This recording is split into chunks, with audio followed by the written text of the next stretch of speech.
Hey, everybody, and welcome to Tier 1 Interventions Podcast, where we look at your core classroom and we try to maximize your gifts and help you reach every student with their math, with their writing, and with their reading skills. But we concentrate mostly on math here at Tier 1 Interventions Podcast. And our math leader, Miss Jonna Lee, is ready to share some gold nuggets today. Welcome to the podcast, Jonna Lee.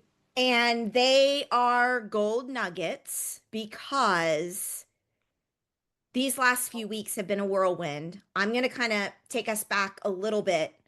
And there's another community that I teach called a math teacher mastermind. And I'm going to launch our session today. Let me talk through this and then give me some feedback because I have no idea what I'm saying right now. So here's what I'm going to do with my second graders because they've done the 12s and the skip counting and the 12 song. And so for my second grade, and actually, this is how I would do third and fourth grade. This is how I start it. But for my second graders, I'm going to give them 12 and 2. And I'm going to tell them I'm going to ask them, what's the result of adding numbers? What's the result? So we can practice the word sum. What's the sum of 12 and 2? This is very appropriate for second grade. 14 when we add them together. So that's good for second grade. So just the bottom part of the diamond is good for second grade. Amy, you could do the bottom part of the diamond first. Oh my gosh, I'm totally making this up right now. This is so good. Okay. For me, this is so good for me. This is all about me right now. So what I'm going to say to my second graders next week is, remember when we were counting by 12s? This means how much are two 12s? I don't even have to call it product. How much are two 12s? Two groups of 12. Go to your 120 chart. Let's whisper count. I already did that for you guys. My second graders can do this. I could see Amy's class doing that. Maybe not in September, but by March, they would be able to do this. Amy's I've never class. thought about it this way before.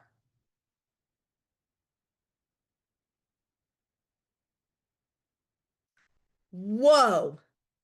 Thoughts, comments, questions, anybody, because I am processing my own brain right now. Would you give them the 120 chat to do that? Oh, yeah, I'd have the quick No, dots. I'm just asking, but yes, you would. Yeah. Yep. I'm going to give them all their resources to do that. Yeah. Good question. Oh, but later on, I would want them to do it without nothing. Okay. Eventually. Right. Yeah. Good question. I can see how squares and making rectangles fits into this category. Talk about that. Because if Or we're talking no. two 12s, if we're talking two 12s, we're getting out those, what do you call them, Katie cubes? And we are making two lines of 12 and trying to figure it out from there. I don't understand why you're saying third grade and above because I could see Amy's class doing it. You know I mean, what? not every Yeah. first grade classroom, but Amy's for sure. Absolutely. Absolutely. Because, yeah, they're just making a rectangle of 2 by 12. I never connected. This is not the reason for rectangles here, but it is now. These two, now. Oh my gosh. I cannot believe this is happening right now. Kirk, are you laughing hysterically? We can't see you. Not hysterically, but I am amused that John Elite didn't see all of this before. Not like that. Because I do dimension chart. Have I shown you guys dimension chart with the blank multiplication table? Yeah, you have. Yeah. So when we go over to 12 and then to 2, and then we connect and find the connecting block, this is the array number in the connecting block. Okay, Beth has a question in the chat, and that is, can you use the number line instead of the 120 chart? And I wanted you to address it rather than me putting a comment in the chat. Okay. I need to stop and I need to do something right now. I'm going to go back because Beth, you have reminded me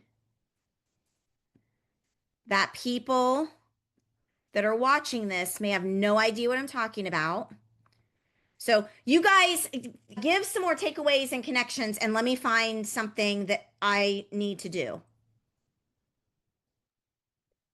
My takeaway is you just don't know how smart you are. Oh, thank you, Kirk, but you should tell my family that. They wouldn't listen. I know they won't. But Ryan already knows. You think so? He wouldn't be such a laid back gentleman otherwise. I just figure he. Oh, Teresa, stop buttering her up, huh? I'm a dangerous woman.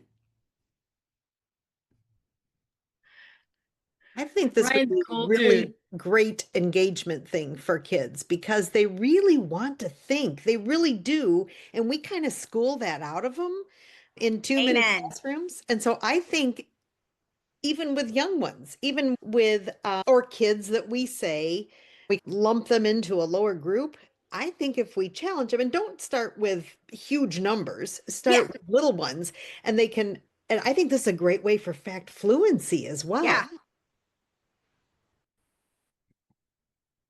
I think that this could be added into your season, like the slides I'm thinking, okay, Amy, we need to meet.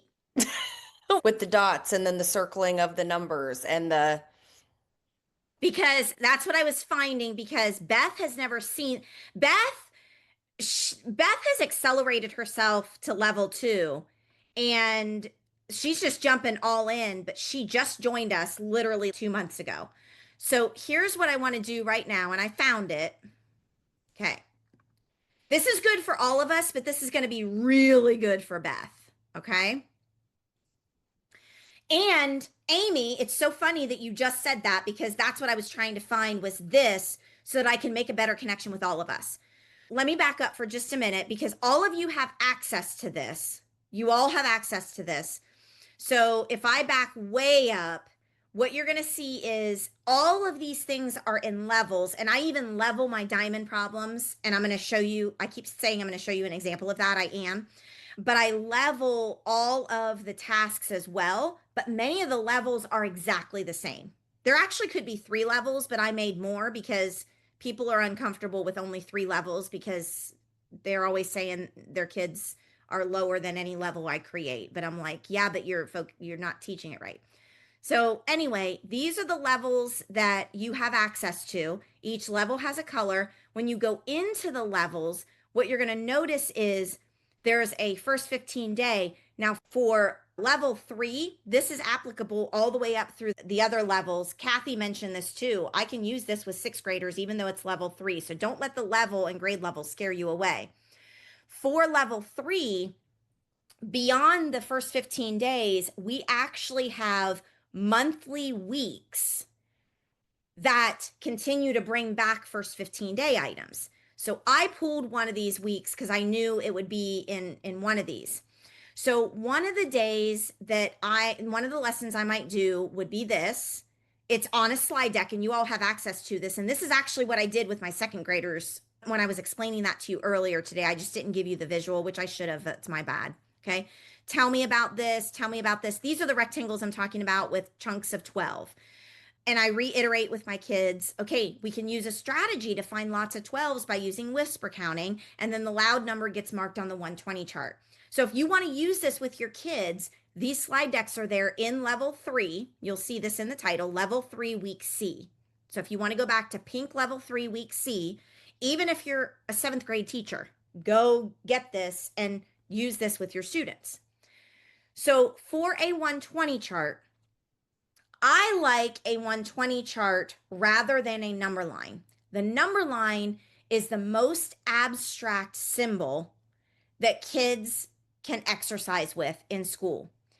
If kids don't understand number line, that doesn't tell me much because even my top students don't understand number line.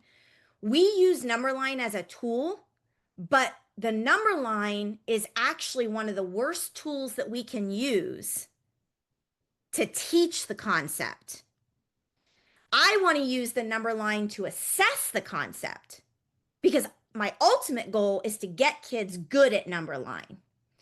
But number line to teach the concept, it's like teaching facts and skip counting with money when kids don't understand money. I want kids to understand money, and I want to use money to teach the math. But if they don't understand money to begin with, using money as the tool to teach the math is a double whammy. So using number line, oftentimes, now this is not always true, but using number line is not my first go-to tool for actually facilitating the instruction when they're in the learning phase. I will use number line after they've had lots of experience with 120 chart, because the number line is much more abstract, but they can connect it to the 120 chart. A very concrete sensory based application of the number line is to take a 120 chart, make a big one on a piece of paper. And this is in tier 1 interventions. I'm not sure exactly where, because Sherry has adapted number 120 charts where for kids that have trouble with fine motor and scissors, there are thicker lines. We have all these adaptations of 120 charts in level 1. But the reason we make thicker lines is we print a big 120 chart, and each kid, and just follow my cursor here, cuts on this first row line. So we make one bar of 1 through 10. So we cut off the 1 through 10. Then we cut off the 11 through 20, and then we cut off the 21 through 30. I actually have kids physically cut the rows. Then what happens is we take this second row and we move it over here beside. So one of the exercises I do with kids is transforming the 120 chart into the number line physically, tactilely, and sensory based. So they start to connect when they see a horizontal or a vertical number line. They have physically multiple times cut the 120 chart to show the number line. Now the 120 chart to show the number line, and I'm going to show this here, the 120 chart to show the number line. So if I have 1 through 10 here, and then I have 11 through 20 here on the number line, or on the 120 chart, because the kids are cutting and putting them side by side. This still is not as abstract as a number line. Kids are not going to relate this to a number line, because guess what? These bars are two-dimensional. These are two-dimensional, and they have spaces and not tick marks. So kids are still not going to make, I have to explicitly say, and a lot of times I'll write it with dry erase. I have to explicitly say, and actually one of the systems we use for dividing into 10 parts is I can go exactly in the middle. I don't have to share the middle. Then I need 5 and 5. So I have to share the middle and then 2 extra lines. And I have to share the middle and do 2 extra lines. That's a strategy to get mostly equal parts in a bar model. I call this a bar model, but how does the bar model start? The bar model starts with paper strips and paper folding. See, this is how all the reference tasks connect. So now what I can do is, after the kids cut out the 120 chart, I'll be like, hey, look, that's one of our paper strips. And the paper strip would go from 0 to 10. So sometimes our paper strip goes from 0 to 1, sometimes from 0 to 60, sometimes from 0 to 12, if we're going to make the circle with time. But sometimes this one is going to go from 0 to 10. So this paper strip, and actually, Donnelly, be better than this. Be better. You're better than this. Actually, for this, I would use a blue paper strip. Because how do we fold the blue paper strip? So for paper folding, the blue paper strip has to make, you guys can't see, I'm sharing my screen. And you're seeing me small probably. So sorry. Okay. Sorry. The blue paper strip is always associated with 5 parts. Explicitly to make 5 parts, I'm going to show you. I don't want you to do it. Okay. You touch the edges together, you open it up, you have 3 equal parts. So to do 5 parts, I explicitly teach students, touch the edges, you have 3 equal parts, you make a crease, Okay, you have 3 equal parts, but 2 of them have layers. So you have 2, 2, and 1. That's 5 parts. So wherever this edge is, I have to make a crease there. Okay, so I would actually use this. Now, how would I get 10? If I have 5, how do I get 10?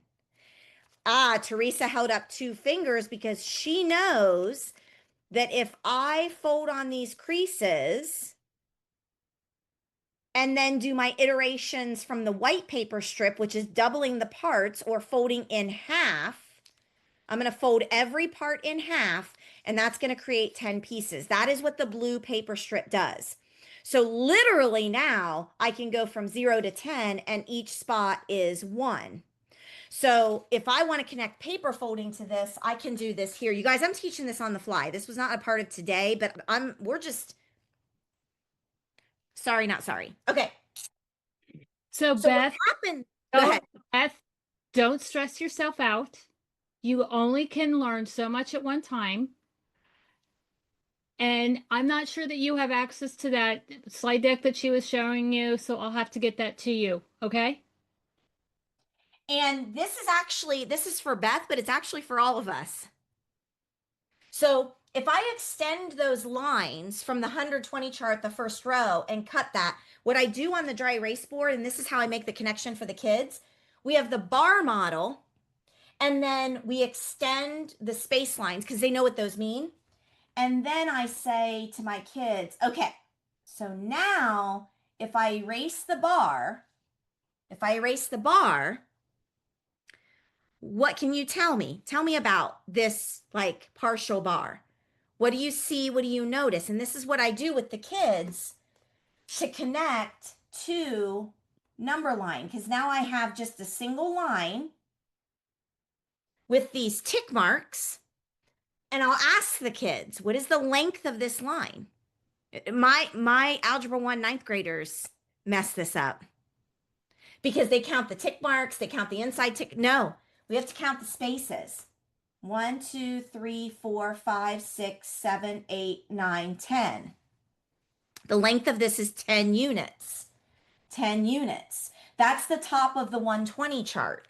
See how important this 120 chart is, and then how important the bar model is, because we take the 120 chart, kids physically make bar models that are each 10. They put them side by side. That still doesn't get us to number line. We have to then create this and have them watch it transform right in front of their eyes. So some people then say to me, that's great, John Lee, but they have to take a state test and they're just going to see number line. I know. Okay. So on a state test, when they see number line and we want to look at, let's say, fifths from 0 to 1. Okay. Now, kids, at least in our state, they're allowed to use like tracing paper and stuff during the test, or they can draw this on their own or whatever. Like they can do this. I teach my kids that if they see a number line, they're struggling with number line, just to make this a bar with all the spaces. So that's one of the best interventions we can do to help kids transition to understanding number line. And the kids can do the intervention and adaptation on their own because I teach kids how to do this. I teach them how to take the number line and make the bar. Now, for a lot of kids, they're like, oh, well, I got it. For other kids, they're like, so then we have to take it to the other point where we have to bring the physical back out again. But we start from the physical to the two-dimensional, to the bar model, to the number line. But then always we're doing that cycle forward and in reverse, given the number line to the bar to the paper. So we're always using that cycle forward and backwards. And that's where we'll pause for today. We unpacked skip counting, 12s, rectangles, and how to scaffold iteration up and down grade levels. Next week is our grand finale, where everything comes together. Reference tasks, number lines, paper strips, algebra tiles, and the entire connected ecosystem behind Mastery Math Method. It's the episode that ties the bow. And hey, if you're loving this and want to get the full workshop where we go step by step into the Mastery Math Method, you can sign up to experience one workshop for just $47. The link is waiting for you.